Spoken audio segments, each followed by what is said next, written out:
एक narrative set करना चाहते हैं कि पुराना जो इनका आरएसएस का एजेंडा है कि हिंदू मुसलमान और हिंदुओं की भावनाएं और हिंदुओं को भावनात्मक रूप से समझते हैं कि वो भीड़ है। सरकार के जितने भी नुमाइंदे हैं, सरकार को चलाने वाले जितने भी संगठन हैं, उन्हें दीपिका पादुकोण को लेकर ये दुख है कि वो किंग खान शाहरुख खान के साथ ऐसे अश्लील पोस्ट दे रही हैं। हिंदू धर्म जो है इतना संकीर्ण धर्म नहीं है जिसे कि आप समझेंगे कि एक रंग के चड्डी पहनने से ही वो जो है बदनाम हो जाए।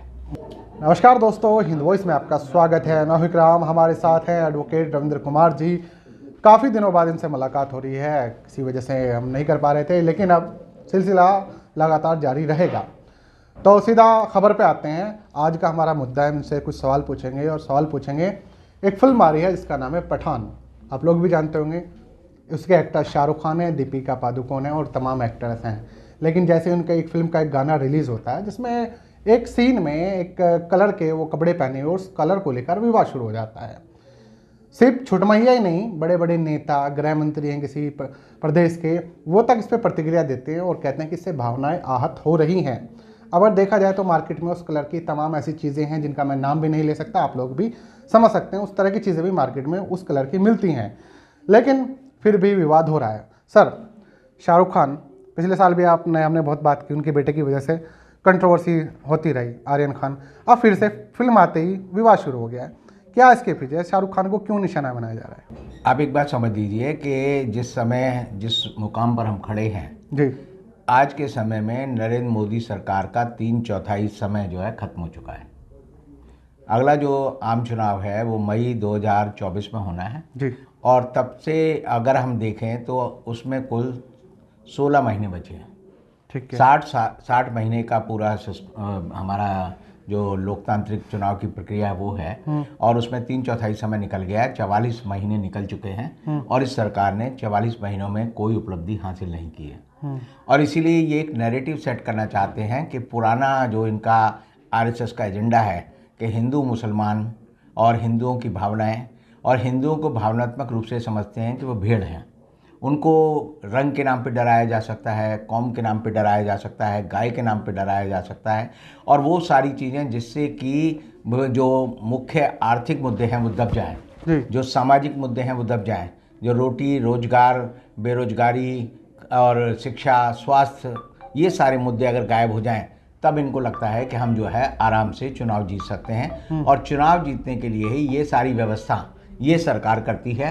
और आप देखेंगे कि इस बात को जो उठाया गया है उसका एक पहलू ये भी है कि राहुल गांधी ने अपनी यात्रा शुरू की और राहुल गांधी की यात्रा जो है 24 दिसंबर को दिल्ली पहुंचेगी।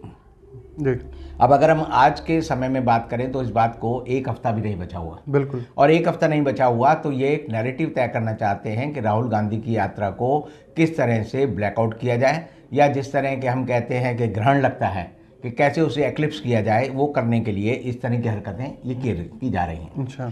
अब जो सवाल आता है वो ये आता है कि दीपिका पादुकोण जो कि टेनिस खिलाड़ी विजय अमृतराज की बेटी हैं और प्रकाश पादुकोण उनके पिता थे जो कि अपने समय में बहुत प्रसिद्ध बैडमिंटन के खिलाड़ी थे। अच्छा। तो उनको इन दोनों खिलाड़ियों का पूरा समर्थन मिला है और वो शुरू में भी स्पोर्ट्स वुमेन थी, बैडमिंटन की नेशनल चैंपियन थी। अच्छा। तो उनकी जो बॉडी है, उनका जो शरीर है वो इतना बढ़िया है कि वो जैसे जो फिल्म इंडस्ट्री है, शो बिजनेस का बिजनेस है, वहाँ पर औरत की देह बिकती है और औरत की देह उस औरत की देह बिकती है जो थुलथुल ना हो, जो स्मृति ईरानी जैसी ना हो।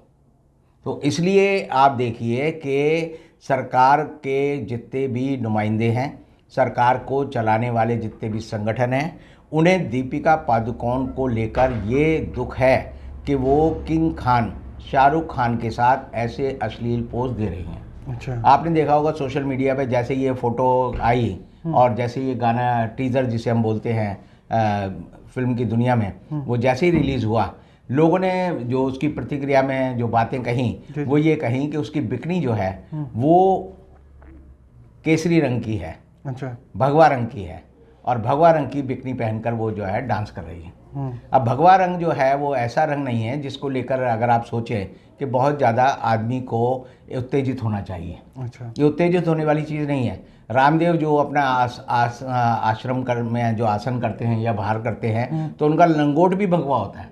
हिंदुस्तान में पहले कभी भी लंगोट जो है, पहलवानों का लंगोट भी हमने देखा है बचपन में, और आप लोगों ने भी देखा होगा, लंगोट हमेशा सफ़ेद होता था, कच्छा हमेशा सफ़ेद होता था, बनियान हमेशा सफ़ेद होती थी।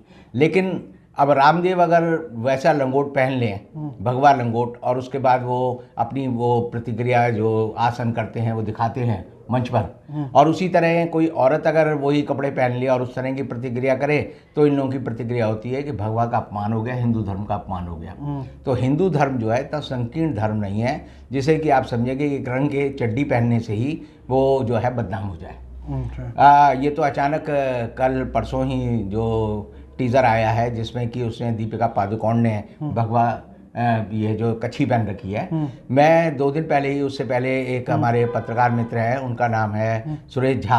अच्छा। तो वो मुझे कह रहे थे कि सरकार ने तय किया है कि जो हिंदू बच्चे मकबरों जो मदरसों में जाकर जो है पढ़ाई करते हैं, अच्छा। उनका एडमिशन मदरसों में रोका जाएगा। अच्छा। सरकार उसके बारे में सर्वे कर रही है, और सर्वे कर रही है तो इस पे आपकी क्या प्रतिक्रिया है? तो मेरा ये कहना था कि मदरसे में जो बच्चे जा रहे हैं वो पढ़ रहे हैं नहीं पढ़ रहे हैं, पहली बात तो ये उनका व्यक्तिगत मामला है कि कोई आदमी राइट टू एजुकेशन में कहाँ शिक्षा ले। लेकिन ये सरकार जो है, चूँकि ये सरकार हर चीज़ का एजेंडा तय करना चाहती है, सामाजिक विमर्श का एजेंडा तय करना चाहती है, मीडिया का एजेंडा तय करना चाहती है, अखबार में क्या छपे इसका एजेंडा तय करना चाहती है। तो मैंने उस दिन उन्हें कहा था कि अगर कोई लड़की जो है अगर लाल रंग की कच्छी पहन ले और उसका कोई दृश्य आ जाए तो पूरा मीडिया जो है उस पर चर्चा करेगा, और उसके 2 दिन बाद ही जो है भगवा कच्छी पे जो हम बहस कर रहे हैं, ये हिंदुस्तान के मानसिक और सांस्कृतिक पतन का एक उदाहरण है कि हमारा सोच जो है इस बात पर ही अटक जाता है कि किसी औरत ने क्या पहना। नहीं सर, अरबों रुपए का टैक्स आता है, इतनी बड़ी इंडस्ट्री है, एशिया की इंडस्ट्री हॉलीवुड से कंपेयर होते हैं, वो भी आजकल इनके साथ फिल्म बनाते हैं, कोलैबोरेशन करके बनाते हैं। और यहाँ कुछ लोग अब कह रहे हैं कि अगर मूवी लगी तो पूरा थिएटर फूंक देंगे। मतलब सीधे सीधे तौर पर पब्लिक प्रॉपर्टी को जलाने की बात हो रही है। वजह यह है कि एक शाहरुख खान नाम की एक शख्स से फिल्म आ रही है। देखिए ऐसा है, कोई एक्शन नहीं लिया जा रहा है ऐसे लोगों पर। जो हिंदुओं को सेंसिटिव बनाया जा रहा है कि वो जो है जो 3 खान हैं हमारी इंडस्ट्री में बाई चांस, और वो तीनों खान जो है उनका संबंध जोड़ा जाता था पहले, जो हिंदुस्तान के तस्कर होते थे, अच्छा। डॉन होते थे, जो पाकिस्तान में हैं, उनके साथ जोड़ा जाता था कि उन्होंने फिल्मों को फाइनेंस किया, और दाऊद इब्राहिम की वजह से इनका जो फिल्मों में उत्थान हुआ। और इसीलिए आप देखेंगे आमिर खान की कोई फिल्म आती है उससे पहले विवाद खड़ा होता है, सलमान खान की आती है तो विवाद खड़ा होता है, शाहरुख खान की फिल्म आती है तो विवाद खड़ा होता है, किसी और दूसरे खान की फिल्म आ जाएगी, संजय खान वगैरह की, तब भी उसमें विवाद खड़ा किया जाता था। लेकिन अब ये प्रतिक्रिया इसलिए ज़्यादा हो रही है क्योंकि अफसोस की बात यह है कि अगर आप एक्टर को धर्म में बांधेंगे, आप देखेंगे कई बार जो है प्राण ने पठान का रोल किया था जंजीर फिल्म में, और पठान हिंदू था लेकिन वो जंजीर में उसका रोल जो था वो उसके डायलॉग जो थे जनता की ज़बान पे थे। तो ये तो कैरेक्टर को किस तरह से कोई एक्टर रिप्रेजेंट करता है, ये उसकी सफलता है। हमको कलाकार की सफलता देखनी है, कलाकार की एक्टिंग देखनी है, कलाकार आपको कितना मनोरंजन देता है वो देखना है। उसमें अगर आप राजनीतिक मायने या धार्मिक मायने निकालने लगेंगे तो आपको लगेगा कि जी उस फिल्म में भी जो था वो जो प्राण है जो कि पठान बनता है, उसने जो है पीले रंग का एक गमछा क्यों ओढ़ लिया। तो अगर आप इस तरह सोचेंगे तो आप समझिए कि आप कला का जो है अपमान कर रहे हैं, और कला का अपमान करना जो है भारत में इस समय जो है आम हो चुका है। जिस तरह से अभी फेस्टिवल हुआ था, film festival, international film festival, जिसमें कि जो कश्मीर फाइल्स फिल्म दिखाई गई, उसके बारे में जूरी के लोगों ने कहा, इजराइल के जो वहाँ के डायरेक्टर जूरी मेंबर लेपिड ने कहा कि भाई ये बड़ी बेशर्म वाली फिल्म है, उन्होंने जितने यानी बुरे शब्दों में फिल्म की भर्त्सना करनी चाहिए उससे ज़्यादा की, और उससे भारत सरकार बौखला गई और विदेश मंत्रालय को भी बयान देना पड़ा, और वहाँ का जो इजराइल का जो राजदूत है उसे एक तरह से माफ़ी मांगनी पड़ी क्योंकि भारत सरकार में उसकी प्रतिक्रिया जो है इतनी तीखी हुई। तो ऐसे समय में जब हम ये फिल्म देखते हैं दीपिका पादुकोण की, जो उसमें उनका डांस है जिसे बेशर्म रंग ये गाने का जो टाइटल है वो बेशर्म रंग से इन्होंने भगवा रंग को बेशर्म रंग जोड़ लिया, और जिसे कहते हैं कि जितना बिटवीन द लाइंस पढ़ना चाहिए ये उससे ज़्यादा पढ़ने लगे, और उससे ज़्यादा पढ़ने के बाद ये बात कर रहे हैं कि जी भगवा का अपमान हो गया है। अगर हम नेचर की बात करें, जैसे मैं हिंदू हूँ तो मैं ये कह सकता हूँ कि जब हम सुबह सुबह कमोड में जाते हैं तो वो जो चीज़ हम विसर्जित करते हैं वो भी भगवा ही होती है। अब आप कहो जी भगवान ने भगवा को यहाँ क्यों डाल दिया, तो मैं कहूँगा कि भगवान की गलती है, नेचर की गलती है कि वो उसको जो है कमोड में उसे हरी या पीली या लाल रंग की करनी चाहिए थी। अगर लाल रंग की हो जाएगी तो लोग कहेंगे बवासीर हो गई है, डॉक्टर के पास भागा हुआ जाएगा, और हरी हो जाएगी तो लोग कहेंगे जी ये कैंसर की निशानी है, वो फिर भागा भागा डॉक्टर के पास जाएगा, वहाँ अपना ऑपरेशन कराएगा। तो अगर इस तरह से अगर आप कलर सेंसिटिव हो जाते हैं, रंग को लेकर इतने संवेदनशील हो जाते हैं, तो मैं समझता हूँ कि निरोध जो बिकते हैं वो भी पिंक कलर के आते हैं, वो भी भगवा कलर के आते हैं, वो भी हरे रंग के आते हैं, वो भी कई तरह के आते हैं। तो अब यह दुल्हन के ऐड में भी ऐसा आने लगेगा, वो कहेगी जी भगवा रंग का मत लेके आना।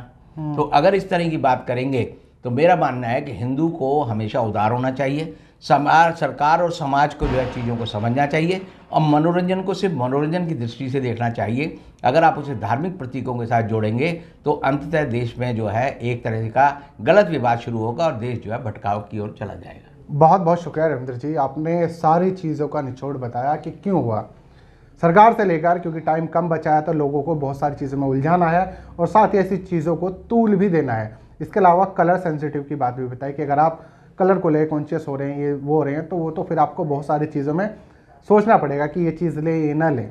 तो सब उलझाने की कोशिश हो रही है और इस चीज़ से बचना चाहिए। रविंद्र जी का एपिसोड आपको कैसा लगा नीचे कमेंट कर सकते हैं, वीडियो को ज़्यादा से ज़्यादा शेयर कर सकते हैं। किसी और एपिसोड में इनसे मुलाकात होगी, तब तक के लिए दीजिए इजाज़त।